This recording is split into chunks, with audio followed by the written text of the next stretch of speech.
I swiveled around when I heard the window open, and Margot's blue eyes were staring back at me. Her eyes were all I could see at first, but as my vision adjusted, I realized she was wearing black face paint and a black hoodie. "Are you having cyber sex?" she asked. "I'm IMing with Ben Starling." "That doesn't answer my question, perv." I laughed awkwardly, then walked over and knelt by the window, my face inches from hers. I couldn't imagine why she was here in my window, like this. "To what do I owe the pleasure?" I asked. Margot and I were still friendly, I guess, but we weren't meet in the dead of the night wearing black face paint friendly. She had friends for that, I'm sure. I just wasn't among them. "I need your car," she explained. "I don't have a car," I said, which was something of a sore point for me. "Well, I need your mom's car." "You have your own car," I pointed out. Margot puffed out her cheeks and sighed. "Right. But the thing is that my parents have taken the keys to my car and locked them inside a safe, which they put under their bed, and Myrna Mount-a-weasel, who was her dog, is sleeping inside their room, and Myrna Mount-a-weasel has a freaking aneurysm whenever she catches sight of me. I mean, I could totally sneak in there and steal the safe and crack it and get my keys out and drive away, but the thing is that it's not even worth trying, because Myrna Mount-a-weasel is just going to bark like crazy if I so much as crack open the door. So, like I said, I need a car. Also, I need you to drive it, because I have to do 11 things tonight, and at least 5 of them involve a getaway man. When I let my sight unfocus, she became nothing but eyes floating in the ether. And then I locked back on her, and I could see the outline of her face, the paint still wet against her skin, her cheekbones triangulating into her chin, her pitch-black lips barely turned to a smile. "Any felonies?" I asked. Said Margot. "Remind me if breaking and entering is a felony?" "No," I answered firmly. "No, it's not a felony, or no, you won't help?" "No, I won't help. Can't you enlist some of your underlings to drive you around?" Lacey and or Becca were always doing her bidding. "They're part of the problem, actually," Margot said. "What's the problem?" I asked. "There are 11 problems," she said, somewhat impatiently. "No felonies," I said. "I swear to God that you will not be asked to commit a felony." And right then, the floodlights came on all around Margot's house. In one swift motion, she somersaulted through my window, into my room, and then rolled beneath my bed. Within seconds, her dad was standing on the patio outside. "Margot!" he shouted. "I saw you!" From beneath my bed, I heard a muffled, "Oh, Christ." Margot scooted out from under the bed, stood up, walked to the window, and said, "Come on, Dad. I'm just trying to have a chat with Quentin. You're always telling me what a fantastic influence he could be on me and everything." "Just chatting with Quentin?" "Yes." "Then why are you wearing black face paint?" Margot faltered for only the briefest moment. "Dad, to answer that question would take hours of backstory. And I know that you're probably very tired, so just go back to in the house this minute," he thundered. Margot grabbed hold of my shirt, whispered, "Back in a minute," in my ear, then climbed out the window. As soon as she left, I grabbed my car keys from my desk. The keys are mine. The car, tragically, is not. On my 16th birthday, my parents gave me a very small gift. And I knew the moment they handed it to me that it was a car key. And I about peed myself because they'd said over and over again that they couldn't afford to give me a car. But when they handed me the tiny wrapped box, I knew they'd been tricking me, that I was getting a car after all. I tore off the wrapping paper and popped open the little box. Indeed, it contained a key. Upon close inspection, it contained a Chrysler key. A key for a Chrysler minivan.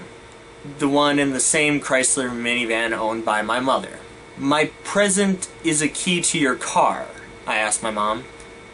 "Tom, she said to my dad. "I told you he would get his hopes up." "Oh, don't blame me," my dad said. "You're just supplementing your own frustration with my income." "Isn't that snap analysis a tad passive-aggressive?" my mother asked. "Aren't rhetorical accusations of passive aggression inherently passive-aggressive?" my dad responded, and they went on like that for a while. The long and short of it was this. I had access to the vehicular awesomeness that is late model Chrysler minivan, except for when my mom was driving it. And since she drove to work every morning, I could only use the car on weekends. Well, weekends and the middle of the goddamn night. It took Margot more than the promised minute to return to my window, but not much more. But in the time she was gone, I'd started to waffle again. "I've got school tomorrow," I told her. "Yeah, I know," Margot answered. "There's school tomorrow, and the day after that, and thinking about that too long can make a girl bonkers. So, yeah, it's a school night. That's why we've got to get going, because we've got to be back by morning." "I don't know. Q," she said. "Q, darling, how long have we been dear friends?" We're not friends. We're neighbors." "Oh, Christ, Q, am I not nice to you? Do I not order my various and sundry minions to be kind to you at school?" "Uh-huh," I answered dubiously, although, in point of fact, I'd always figured it was Margot who had stopped Chuck Parson and his ilk from screwing with us. She blinked. She'd even painted her eyelids. "Q," she said, "we have to go." And so I went. I slid out the window and we ran along the side of my house, heads down until we opened the doors of the minivan. Margot whispered not to close the doors, too much noise. So with the doors open, I put it in neutral, pushed off the cement with my foot, and then let the minivan roll down the driveway. We rolled slowly past a couple houses before I turned on the engine and the headlights. We closed the doors, and then I drove through the serpentine streets of Jefferson Park's endlessness. The houses all still new-looking and plastic, like a toy village housing tens of thousands of real people. Margot started talking. "The thing is, they don't even really care. They just feel like my exploits make them look bad. Just now, do you know what he said? He said, 'I don't care if you screw up your life, but don't embarrass us in front of the Jacobsons. They're our friends.'" Ridiculous. And you have no idea how hard they've made it to get out of that goddamn house. You know how in prison escape movies, they put bundled up clothes under the blankets to make it look like there's a person in there? I nodded. "Yeah, well, Mom put a goddamn baby monitor in my room so she could hear my sleep breathing all night. So I just had to pay Ruthie $5 to sleep in my room. And then I put bundled up clothes in her room." Ruthie is Margot's little sister. "It's Mission Impossible shit now. Used to be, I could just sneak out like a regular goddamn American. Just climb out the window and jump off the roof. But God, these days, it's like living in a fascist dictatorship." "Are you going to tell me where we're going?" "Well, first, we're going to Publix. Because, for reasons I'll explain later, I need you to go grocery shopping for me. And then to Walmart." "What, we're just gonna go on a grand tour of every commercial establishment in Central Florida?" I asked. "Tonight, darling, we are going to right a lot of wrongs. And we're going to wrong some rights.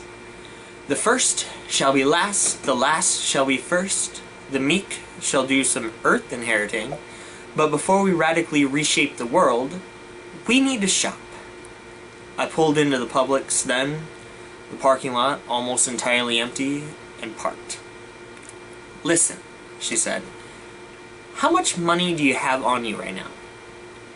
$0.00, I answered. I turned off the ignition and looked over at her. She wriggled a hand into a pocket of her tight, dark jeans and pulled out several $100 bills. "Fortunately, the good Lord has provided," she said. "What the hell?" I asked. "Bat mitzvah money, bitch. I'm not allowed to access the account, but I know my parents' password because they use Myrna Mount-a-weasel for everything. So I made a withdrawal." I tried to blink away the awe, but she saw the way I was looking at her and smirked at me. "Basically, she said. "This is going to be the best night of your life." Thank you for watching me read the second chapter of Paper Towns by John Green. Subscribe to my channel if you want to hear me read in more random voices. Like the video if you liked it.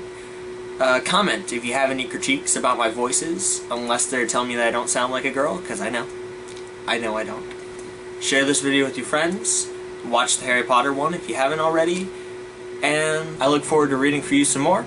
Your miracle out!